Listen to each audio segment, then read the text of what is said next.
ሰላም አለይኩም ወራህመቱላሂ ወበረካቱ። ዲና የተከበራችሁ ሰዎች እንደምን አላችሁ? ከኔ ጋር ሁሉ ሰላም ነው አለው አልሐምዱሊላህ። ዛሬ እንግዲህ የሚገራርሙ እቃዎች እየመጣን ማለት ነው። ላይክ፣ ሼር፣ ሰብስክራይብ እያደረጋችሁ ተከታተሉኝ። ከነዋጋው ነግራችኋለሁ ማለት ነው። እንደምትመለከቱ እንግዲህ ቲቪ ስታንድ ወደዚህ ሜትር ከ80 ነው ማለት ነው። ለ55 ኢንች ተብሎ ታስቦ የተሰራ ነው ማለት ነው። ከዚህ በኩል እንደዚህ በዚህ በኩልም እንደዚህ በር አለ። ከታች በኩል እንደምትመለከቱት እንደ ሪሲቨር ምናምን መያዝ የሚችል ነው ማለት ነው። የዚህ ዋጋው በአሁኑ ሰዓት 18000 ብር ነው ማለት ነው። ወደ ኮርነሯ ቡፌ ስንመጣ እንደምትመለከቱት በማግኔት መስተዋት ነው ማለት ነው የተሰራችው። ያው በማግኔት መስተዋት ያው መስተዋቱ እርም የለውም። የተሻለው በኤምዲኤፍ አድርጎ በር ቢሰራለት የተሻለ ነው ብዬ አስባለሁ ማለት ነው። የዚህ ዋጋ በአሁኑ ሰዓት 25000 ብር ነው ማለት ነው።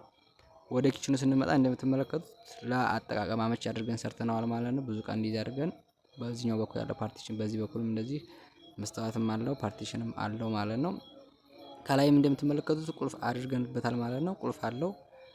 ስፋቱ 2 ሜትር ነው። ቁመቱ ደግሞ 2 ሜትር ከ20 ነው ማለት ነው። ከዚህ በኩልም ለባለ ለተለያየ ነገር ብለን ከፍ አድርገን የሰራ ነው። በዚህ በኩል ደግሞ 4 መሳቢያ አለ ማለት ነው። የዚህ ዋጋ በአሁኑ ሰዓት 38000 ብር ነው ማለት ነው። በቶፑ ማለት ነው። ማጠቢያ ምንም ማድረግ ትችላላችሁ ማለት ነው። ፈልጋችሁበት ላይ 38000 ብር እየተሰራ ይገኛል ማለት ነው። አድራሻችን ወሎ ኮምቦልቻ ነው። ዘዙን የትም ቦታ እናደርሳለን ማለት ነው።